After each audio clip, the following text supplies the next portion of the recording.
All right. Hello, everybody. I'm Reverend Kathy Fernandes, Spiritual Director here at the Center for Spiritual Living Chico. Today is October 8th, 2023, and I'm here today with Reverend Dr. Carolyn McKeown, who is the founder of Center for Spiritual Living Chico, and we are going to be celebrating our 40th anniversary this month. And so we thought we'd take some time just to have an opportunity to reflect on the 40 years, as well as learn a little bit about the history of how we got to where we are today.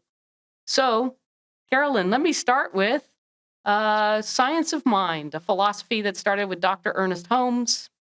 And where and how did you find Science of Mind? And give us a little history. Okie dokie. I found Science of Mind because I had given two of my children organ lessons, and I threatened them because they weren't practicing. And I said, if you don't practice, I'm going to take the lessons. Well, that gave them an out, so they didn't practice, of course. So I started taking organ lessons, and I'd had piano lessons as a kid. And my father was a professional musician. And so I thought, hmm, this is good. I like it. So my organ teacher called me up one day and said, there's a little church around the corner that needs an organist. Would you like the job? It pays $5 a week. And I thought, oh, great, that'd pay for my lesson. And I I told her no. I didn't want to do it. I didn't think I was good enough to do that. So 2 weeks went by, and my parents were out visiting from Iowa. I was in Simi Valley, California at the time. And my dad heard the conversation because the teacher had called again and said, they really need an organist. Why don't you do it? You're good enough. You just have to play a few hymns, and that's it. My dad heard that, and he said, Carolyn, it'll be good for you. You take that job. So, being the obedient child, I said yes, and that's how I found the Church of Religious Science in Simi Valley, California, in 1969. I started the first Sunday of that year. It was January 6th, and there was a guest minister at the time, and she was quite nervous, so I just kind of relaxed because she was so nervous. I thought, I don't have to be nervous. She is. So I played that day, and I liked what I heard. I went home and told my husband, Mac, that, well, it's just positive thinking. And so I think I'll enjoy it. And he said, good for you. So that's how I found the church. And before I knew it, I was taking accredited classes and starting with the first year. And it was, it saved my life, I think. At the time, I was taking in 2 stepchildren, and I already had 3 of my own. So it made 5 kids all of a sudden. I was mother of 5. Holy cow. Now what do I do? So I started taking classes, and it sunk in, and I loved it and changed my life. So that's how I began. And then before I know it, I had transferred churches because my minister at the Simi Valley Church didn't teach second year and third year. So I changed to the West Valley Church of Religious Science with Dr. Earl Barnum. Elizabeth Marshall was my first teacher, and she's still at the Inglewood Church of Religious Science. Oh, wow. Yeah, I think she's in her 90s. So, let's see. So you started taking classes, and of course, at that time, Science of Mind had Science of Mind 100 level classes, 200 level classes. Then you take 300 level classes if you're getting really serious and interested in being a practitioner for a couple years, Yes. and then ministerial for a couple more years. So tell us about that process. Well, I never intended, of course, to become a practitioner. I think every practitioner says that in the beginning. And never even dreamed of being a minister, for heaven's sake. So I figured, well, I've done 3 years, I might as well go into 4.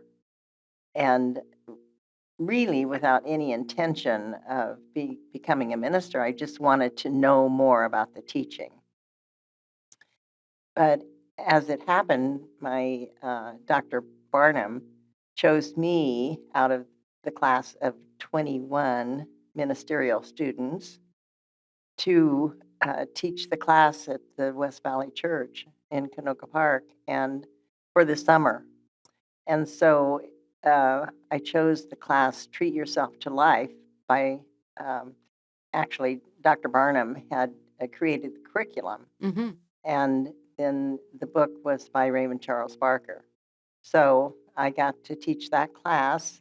And about the third or fourth class, one of the students said to me, "You're never going to have to look for a job again. You're going to be a great minister." And it was like shocking to me to even think about that. But I think she planted the seed that I could be a minister. So, Spirit speaking to you through somebody else's yeah, voice. right. Beautiful. Yeah. So then, let's see. We, now at the time, uh, when I was taking first year, Mac was not going to the church with me, but he began to see a difference in the way I was, my whole being. Wow.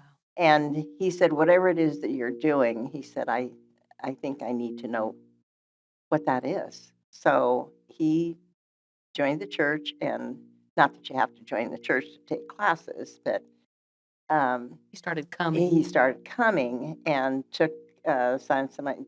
We just called it 1, Science of Mind 1, and then they added the 100 later Okay. on. But and the Science of Mind textbook at that time was $5, brand new one.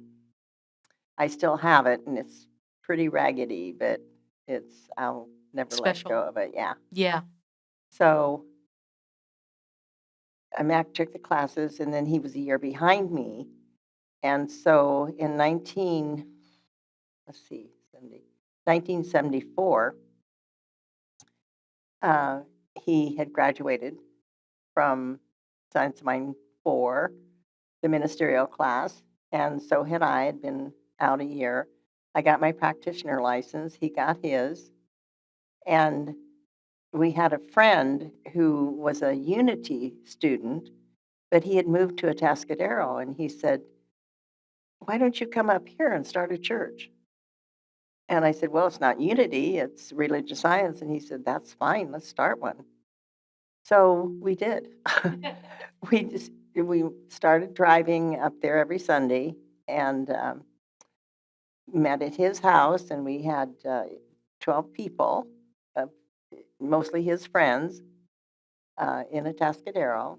And before you know it, we were buying a house up there and sold ours in Simi Valley and started the church and rented the Veterans Hall. And then we moved into the Chapel of the Roses, which was a funeral home, but they had a lovely meeting room, uh, kind of like a sanctuary Mm-hmm. for their funerals. And we made it into a church. And before you know it, we had almost 100 people. Wow. So that continued for 3.5 years. And then we were called to, well, I was just the practitioner. I wasn't a minister at the time. And so because I didn't feel adequate to be the minister, so Mac did all the training, and became the licensed minister. And then I served as his practitioner. Did everything that a minister would do, for sure. And had a lot of training because I was doing that. So you're at Atascadero 3.5 years, get to 100 people, and something called you to Paradise. Yes.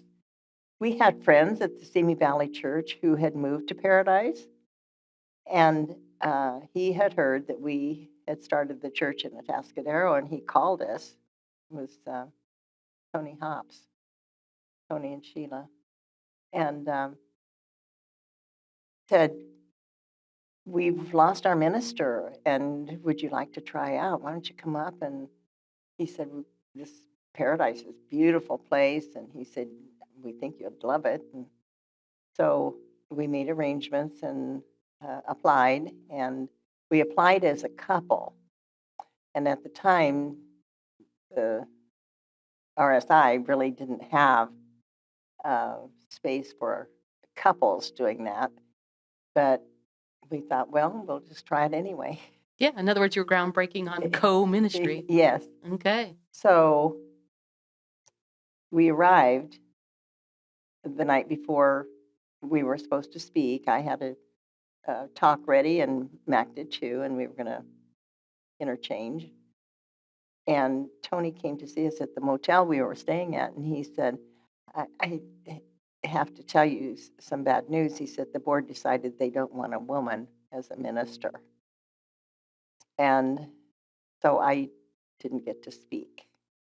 But they loved Mac, and even though I was very disappointed, we decided to take the position. And so they wanted me to take care of the thrift store. And Talk about stereotypes. yes, yeah, I just couldn't do it. And I don't think I ever set foot in that bookstore or that thrift store.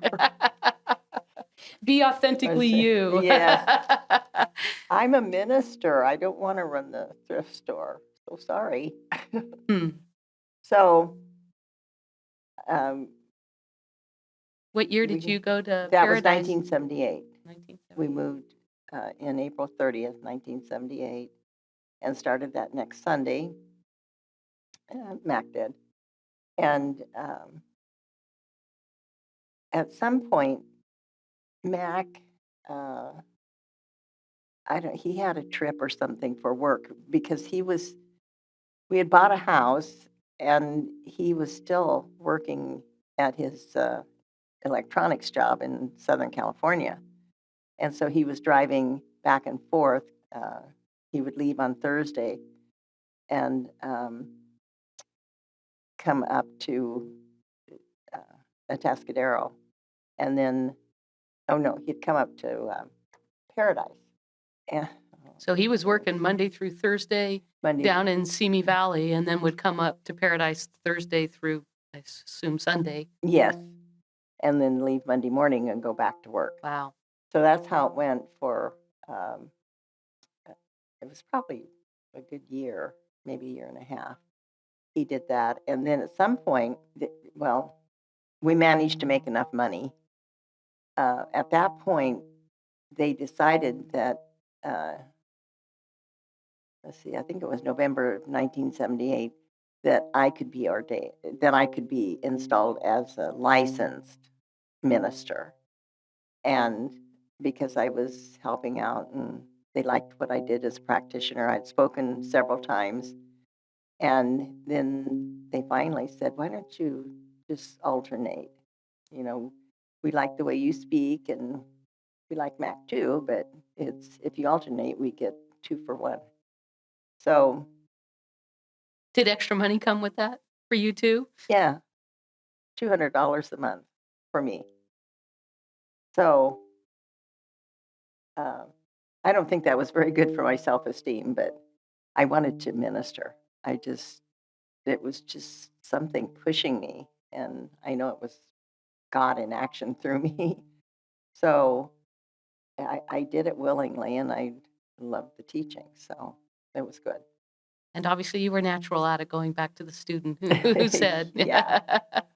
So from there, uh, that we alternated for about a year, and then in 1979, I decided, there was a gas shortage at that time, and Val Cooper and several other people who lived in Chico were driving up the hill to go to the Paradise Church, and they finally said, "Why don't you come down here and let's start a book club? And then that'll save us gas. We don't have to go up for the classes and spend Since there were money on several gas." of them, it was you coming down and Yeah, 10 of them and or just whatever, not having to go up. right. So I did that, and there were about 12 people in the book club. We met at Val Cooper's house, and let's see, Sherry Ospa and Maxine Bigler, and oh gosh, I should have the Is list. Liz George the part of that? She's a not yet? charter member. Mhm. I can't remember. I don't think she was working, Okay. and she didn't come to the book club. We had it during the week, Yeah. during the day. Mhm. So, but it was friends of Val and people who had started coming to or went to the Paradise Church and then lived in Chico, so they started coming too if they were retired, and so it was fun. But then they started saying, well, let's have a church. We should have a church service here. And, the rumbling started, and all of the money that we collected for the book club and everything went up to the Paradise Church. And you know how human nature is.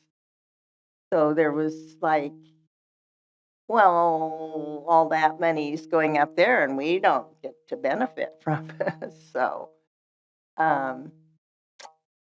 we decided that we would charter the Chico Church. And by that time, I'm getting mixed up here. See, I know that we were chartered officially in October of 1983.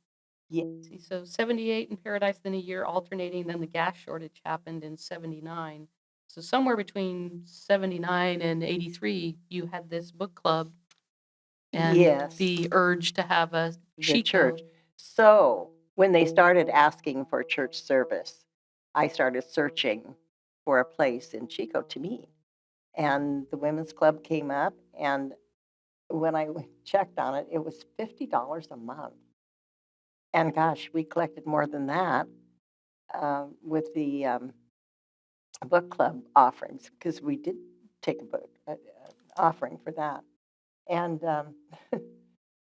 so that $50 paid for the meeting, and we started the services, and little by little, Val had been a book store owner, so she made a book table and ordered books and carried them in the trunk of her car for 4.5 or 5 years, and would set up every Sunday at the women's club, and then we had to set up chairs and do that every Sunday, so it made it quite a day, and I had to get down there early to get the setup going. So I've always told the fourth year class, ministerial class, the first thing you have to do when you start a church is learn how to do tables and chairs. It's set up. We didn't have enough person to pay or money to pay for a person to do a setup. So we all did it. We pitched in, and it was a wonderful group of people coming together who wanted to have this teaching and a place to do it. So it was the women's club, and it served us so well. And then in 1980, let's see, it was 83. It was in the springtime, and the fellow who handled all of the business of the women's club came to me one day after service and followed me out the parking lot and said, Carolyn, I have something for you. He said, here's an ad for a church. Now he said, I don't want to get rid of you, but he said, here's a little church you could buy. And lo and behold, it was on Hillary Lane.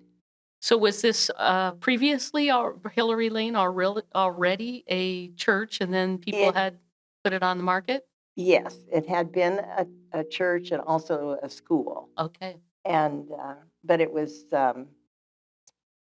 poorly finished inside. And the area in the back, at the side yard here, flooded every year. Hmm. And when we looked at it, they wanted $210,000 for it. And we had $11,000 at the time in our little building fund that we had collected in 4 years. And the board decided that we just couldn't handle that. So, you know, that was in 1982, the first time we looked at this at Hillary. And then in 1983, he came to us again and said, look, they've got it for sale again. And do you have more money in your building fund? So we came and looked at it again. And by that time, they had put some cupboards in the kitchen. And the city had made them fix the flooding. And, oh gosh, there were a lot of things that needed to be done.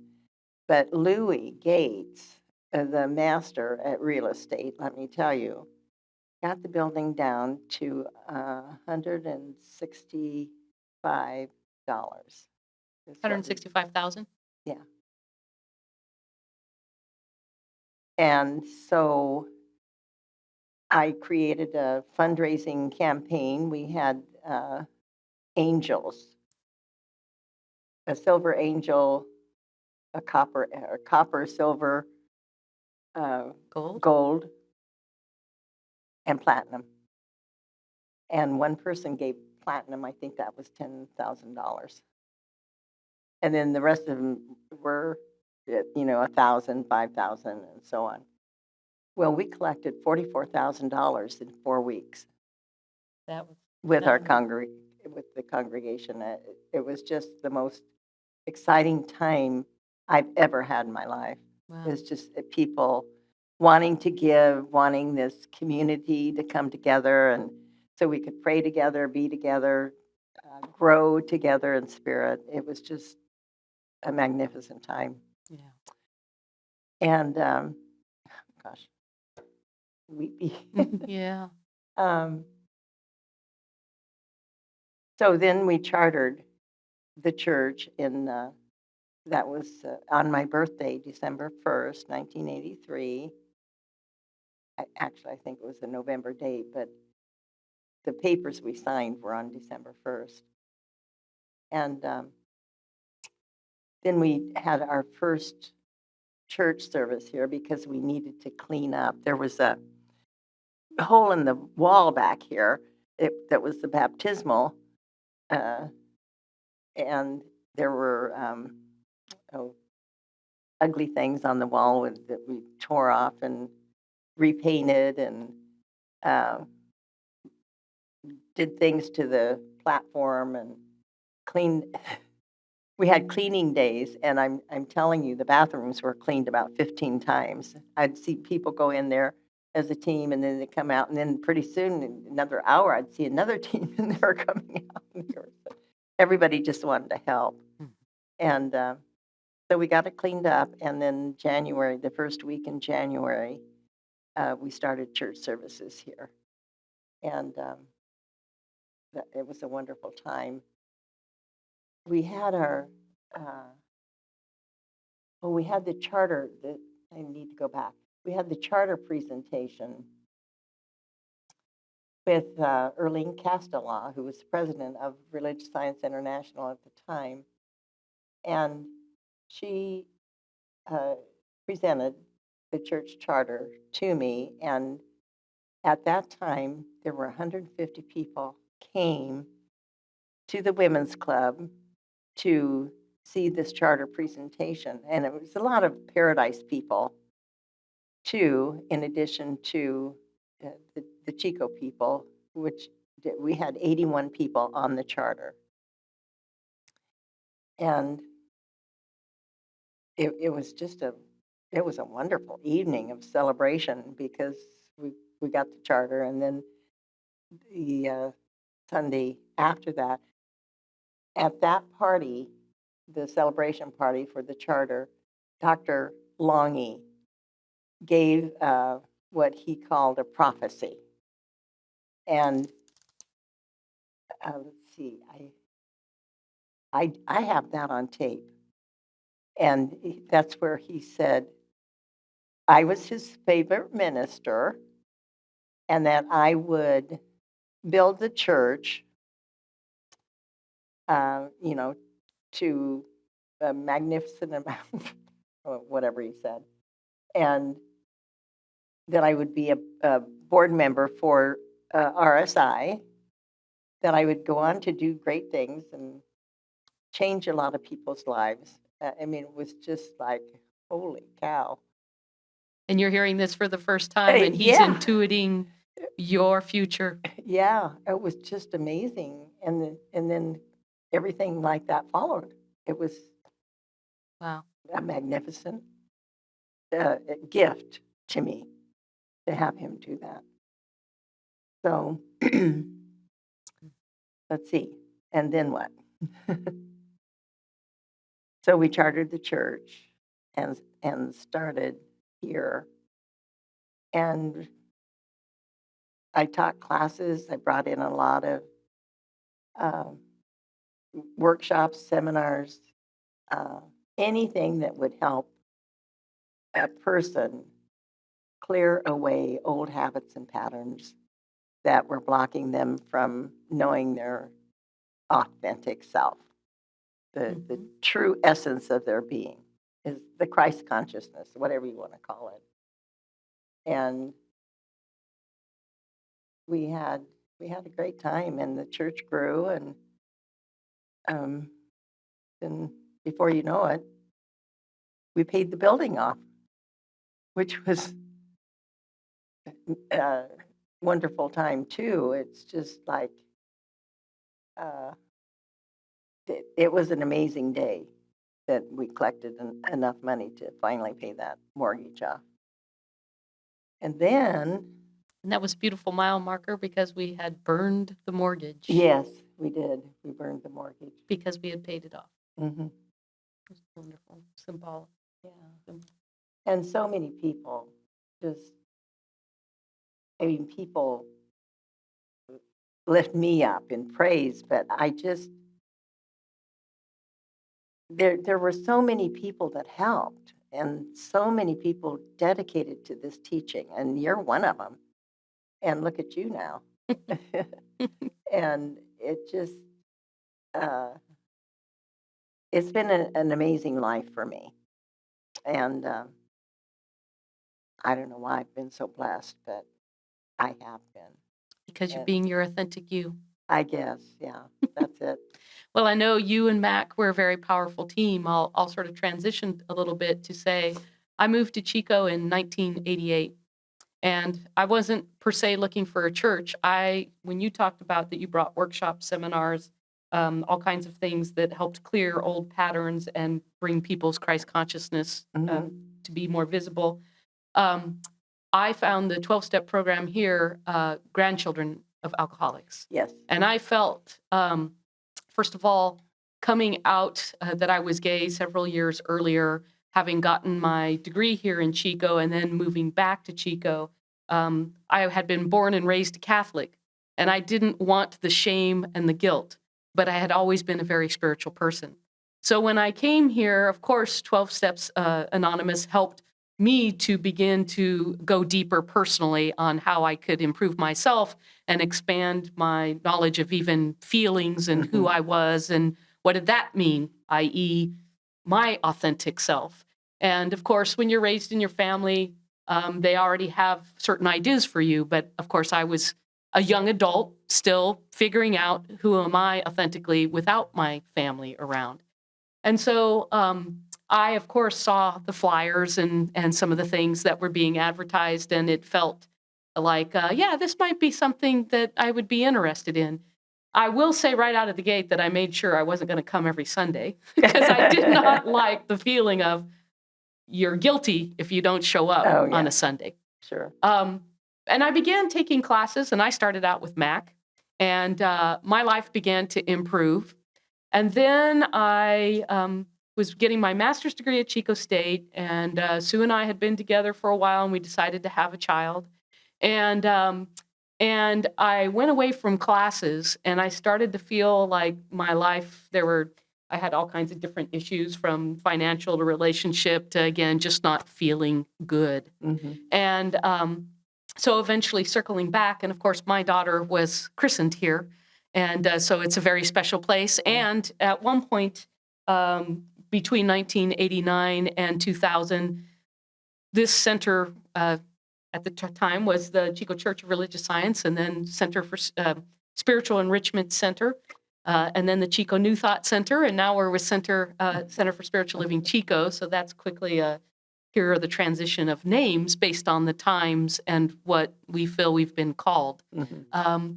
And we were thriving with kids program, family program, had lots of activities going on, and it felt really good to have our kids connected to the kids here, knowing their divinity and their true self. Having been born and raised through the Catholic schools, I really felt like this lined up for me and our beliefs. So I'll say that I too did not ever think I'd become a minister, but what's interesting is, again, being in a Catholic school, I was taught by a lot of nuns. Mm-hmm. And I remember two things explicitly. I never said I was going to college to get a math degree. I knew I was going to college. And then as I got to college, the computer science program, based on so much science and science and math that I had in high school, they said, you can get 2 degrees at once. So I ended up getting my math degree and my computer science degree. And I remembered after that I had told my 4th grade nun teacher that I was going to be a mathematician. Oh. Same thing really as far as ministry. When I was younger, of course, I played a lot, right? You play house, you play work, you play teaching. I played that I did the priest's Sunday service mass. And of course, I knew everything by heart. Mm-hmm. So I would raise the host, and I remember, putting on a cloak and practicing being the priest. I never heard that story. And of course, I would have never shared it that way, because most people would say, well, female, you'd think about being a nun. But I look back now saying, no, I was playing being the priest. Uh-huh. And again, I always knew that I was spiritual, but as I started taking science of mind classes, I too did not really plan to be a practitioner, but I really enjoyed the teachings and again, continued to feel like my life was improving. And then after practitioner, again, like, yes, I'd be glad to learn more. And also you get connected to the community and you enjoy the people and you get to know the people. And now you're creating friends based on knowing the truth of your being, supporting you in experiencing more of yourself, your higher self. And therefore not wanting to stop going to classes because everybody else is going to classes. And then finally becoming a staff minister in 2000. And at that time, we were flourishing, and under you and Mac, I know that you had already taught Science of Mind 4 classes. There are several people who've been a part of this center longer than I have, who had taken Science of Mind 4. Some of them officially got their licenses, and some of them didn't, but they're either practitioners or still a part of the center, and the consciousness carries all of us forward. And for my class, I think there were 10 of us that were taking ministerial candidacy. Mm-hmm. After we completed Science of Mind 4, we went to Monterey for 2 weeks. And of course, Louis Gates was a part of that. So always enjoyed his cackle and his humor. Again, lots of connections made. And there were 4 of us who came from Chico. And there were still several ministers after us, as in Reverend Michael Benson, Reverend Terry Lurch was with my class, and you were really starting to blossom. More staff ministers than you even knew what to do with, I know. right? Yes. And I remember many of the things that you said. We would have ministerial meetings frequently at your house or at the center. And you consistently said, I'm not going to tell you what to do. You're a minister. Figure out what you're called to. I am not interested in burning anybody out. I'm interested in what it is that is calling you. So how is that call going to serve the center? Many of us then we all started the 9 o'clock service, but then the staff minister started doing the 9, and the star did the 10 or 10:30 service. And of course, then a full-fledged choir, and again, kids running around everywhere, and a lot of life, a lot of energy, a lot of growth, a lot of development that has and still is very much an anchor to Center for Spiritual Living Chico. And in 2000, we moved to the Lakeside Pavilion. Yes. And that's where we started calling the church this spiritual Enrichment Center. Yes, spiritual enrichment center. So, and all that activity took place there. Yeah. And it was a very fine time. Yes, it was. I know that it's very connected. People are very connected to those times, those activities, the people, and the expressions that we all felt very empowered to shine. Right. And then also, Mac came to be with the Chico Church in 1990. He had retired from the Paradise Church. And so he became my co-minister. And he was a big help. Yeah. And I didn't know the previous, so I always came here as you being co-ministers. Yes.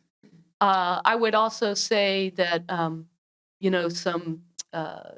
there were some other milestones that I was thinking that as we were at California Lakeside Pavilion, again, a full-fledged choir that would frequently go to Asilomar, which is where, at the time, Religious Science was having their conventions.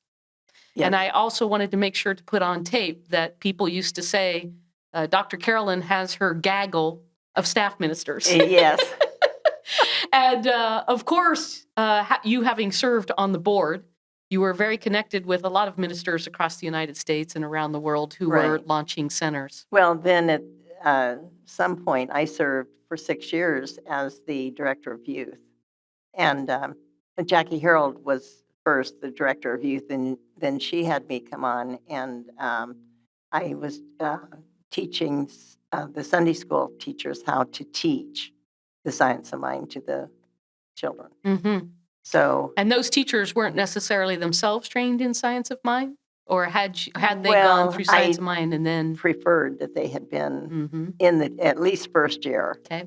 But they didn't have to be, because the curriculum, we had curriculum, and then the things that I taught them, anybody could teach the principle. Yes. So. And then we would put kids on stage at the time. I haven't done this since pre-COVID, but the kids always presenting lessons in a very simple and direct sharing. Remember when they used to sit on the step? Yes. That was before they went into their classes. They would come into the big church. So they would get used to coming to the big church. And maybe that would carry on when they grew up. But and I think it helped the community connect with the kids, meaning I see you, I know who you are, and that made the community more connected too. I always did a little lesson for them too. That's and all the grown-ups would say, oh, that was so great. Thank you. I really learned a lot from that lesson. Yeah, that's right. I remember that. Yeah. Yeah. It was good. And then there was one time, I want to tell this story. A mother came up to me after the service, and she said, I just can't tell you how much this means to me that my daughter is able to grow up in this teaching. She said the kids were brought in and they always went to their parents to sing the peace song.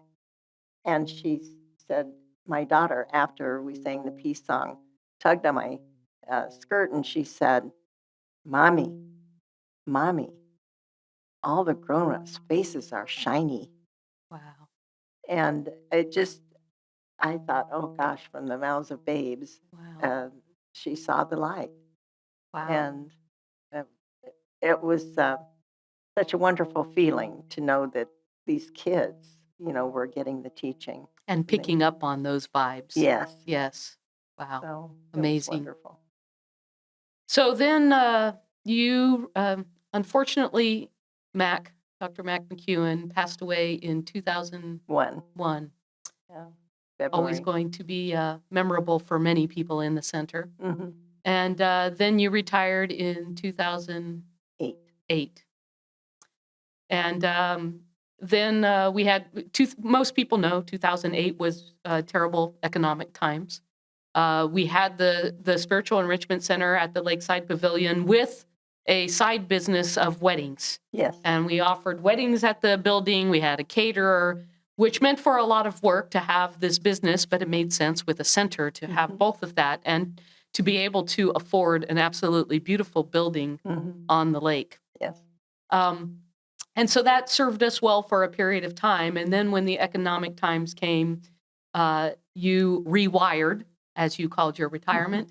And then Reverend Duchess Dale became the spiritual director. During that time, we held services remotely, sort of like what happened at the Women's Club, but we were doing that at the Dorothy Johnson Center in Chico. And then this building we had actually sold to somebody else, but had carried the mortgage. And at that synergistic time in, I'm trying to remember what year we came back here. I'm going to say like somewhere like 2013-ish. I don't have the year exactly.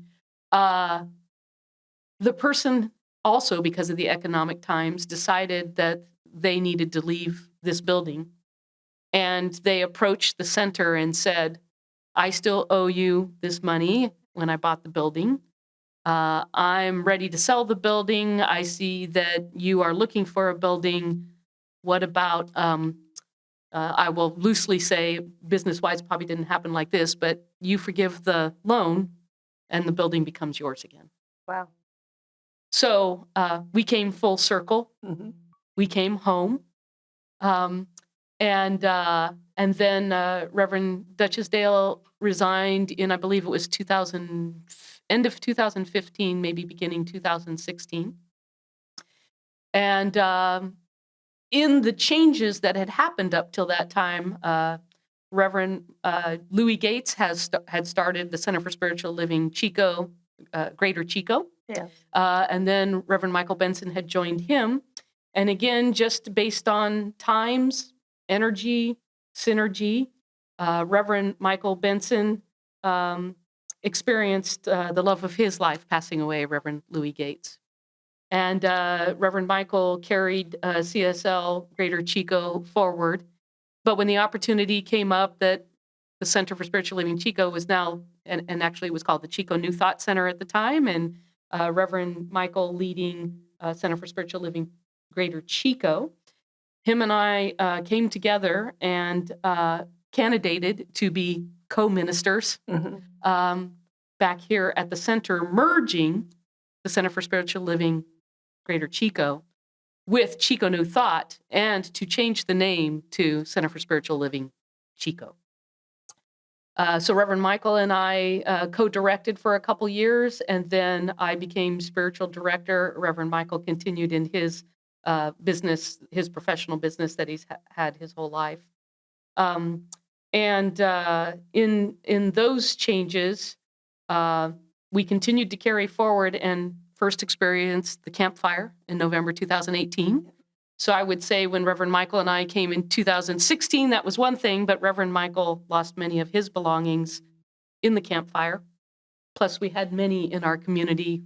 I don't think it was 13 people. I think it was 13 plus some of those were couples had lost their homes. That was a time of needing to support our community. And then, of course, 2 years later, we experienced the pandemic. So since 2016, this center has gone through a lot. Yes. And as of most recently, last October, CSL Paradise basically merged with CSL Chico, as well as of just a couple months ago, CSL Oroville has closed. Yeah. Both of those centers have blessed us with people, with funds, and with beautiful coming back into oneness, whatever that means for these times. Right. So that's a little bit of our history to bring us up to today. I'm sort of curious now to move into reflection. I said to you the other day that religious science will frequently say we live on the shoulders of giants, starting with Dr. Ernest Holmes. Many of the people that he taught is really, I think, only 2 or 3 generations from when you were taught. I think you said your teacher was Dr. Earl Barnum. Right. Was he taught by? No, he was taught by a woman who was taught by Ernest Holmes. Okay, so you're 4th generation. Yes. So I would be 5th generation. Mm-hmm. It's fun to do the history like that. Yeah. And on this 5th generation, of course, religious science has had a lot of transition. Even when Dr. Ernest Holmes was alive, the centers or the religious science had split into 2 organizations, United and International, right. And we've come back together. And then we continue to bring forth the newer generation of ministers who continue to understand that this philosophy is, as Dr. Holmes said, merging with science. Whether we talk about quantum physics or from a level of mindfulness, from it is done unto you as you believe. Yes, the observer changes what they observe by their observation. We continue to see this philosophy move in supporting spirituality and people's understanding of that Christ consciousness. Right. Curious now that we're going to celebrate 40 years here in October, a reflection from those 40 years, thinking then and now. Well, I think times were very different 40 years ago. I think you know that. And I feel very fortunate to have had the teaching from Dr. Barnum. I believe he was a healer. And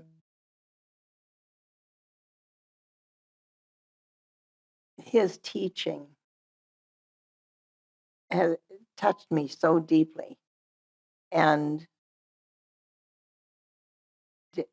I was able to bring the consciousness of the presence of God as he taught it, that he learned from his teacher, who learned it from Ernest, and to carry that forward. And I hope people can understand and feel that presence of the power of the oneness of God and the infinite goodness that is inherent within all of us. And so the reflection of, whatever I've built, and with Mac's help, this is what we have today. And it will carry us forward. People say that church is going to change. Well, it's not a church, it's a center. We are centers for spiritual living, each one of us. And to allow that presence and power to move through us and to be the authentic self, to do what we were meant to do, and people being able to get in touch with that and to direct it in ways that help the world grow and be what it needs to be. Mm-hmm. I don't know if that's a reflection, but it is. A world that works for everyone, yes, based on each individual understanding their unique divinity Yes. and being able to be that unique and authentic self. Yeah. And to shine that into the world, to inspire others, to empower others, and to transform lives. Right. Good. Exclamation point. Thank you. Thank you very much for taking the time. I love that. Yeah. Love all of that. Yeah. Hard to remember. Yeah. And then, So pieces much. and parts and people coming and going and Yeah. and waves. Yeah. Yeah, waves.